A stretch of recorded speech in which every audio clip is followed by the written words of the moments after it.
Hi there, I'm Aaron, one of the developers of the MyASCProfiles portal. This video is an introduction to the new Jobsite Deliveries feature, now available through e-commerce, and assumes you are already familiar with the rest of the site. At the start of entering a new order, you will now be prompted to select from our standard delivery option of Ship to My Yard or Jobsite Request. I'm going to go ahead and select the standard option so that I can show you that if you make a mistake here, the Jobsite option comes up again on the Select Ship To dialog. This form should look somewhat familiar to you if you've ever used the paper version of our form to request Jobsite deliveries. We require all of the information you see here to be able to fulfill your request. It is important to note that there are limitations related to Jobsite deliveries. So therefore, all job sites and job materials must be approved prior to processing the order. On the right side, we see the job site address, which is the physical address of where the job site is located.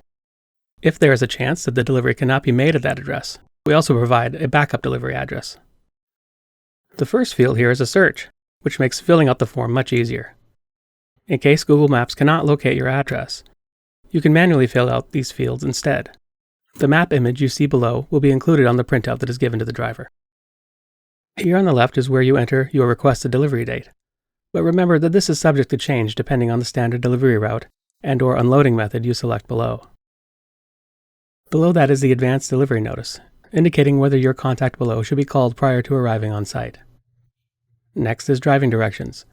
These are any important details about the physical address, the truck entry and exit off of the property, as well as any potential barriers such as low bridges, weight restrictions, fences, or power poles that may interfere with the ability to safely access and exit the property. In Upload Map Images, you can attach one or more additional images, including pictures you've taken of the job site, to assist the driver in locating the site. Next are the building contractor company name, contact and phone, as well as a good number for the job site itself and your own number in case there are any questions. Next is the unloading method that will be used, but keep in mind that we have a limited number of trucks with boom, moffett, or forklift equipment, so all deliveries must be evaluated and approved on a case-by-case basis. Last is truck entry to job site, where you can indicate the best way to get the truck into position to unload. Once you are done, click Next, and you will see the job site delivery terms and conditions.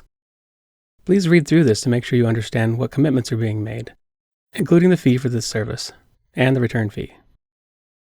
Assuming that this is agreeable, click Accept and continue to use the site as you normally would. Your job site request will be included along with your requested items. Once your job site request has been submitted, please allow 24 hours for our shipping personnel to evaluate your request. If approved, the order will be made live, and an order confirmation will be sent, confirming the final delivery date. For any request that is rejected, you will receive a phone call from one of our customer service representatives to discuss your options. As always, we welcome your feedback on the new job site feature so that we can continue to improve the overall ordering experience. You can submit your feedback by going to the home page and scrolling to the feedback section. And that's the end of this video. If you would like to learn more about other features, please watch some of our other tutorial videos. Thanks for watching, and have a great day.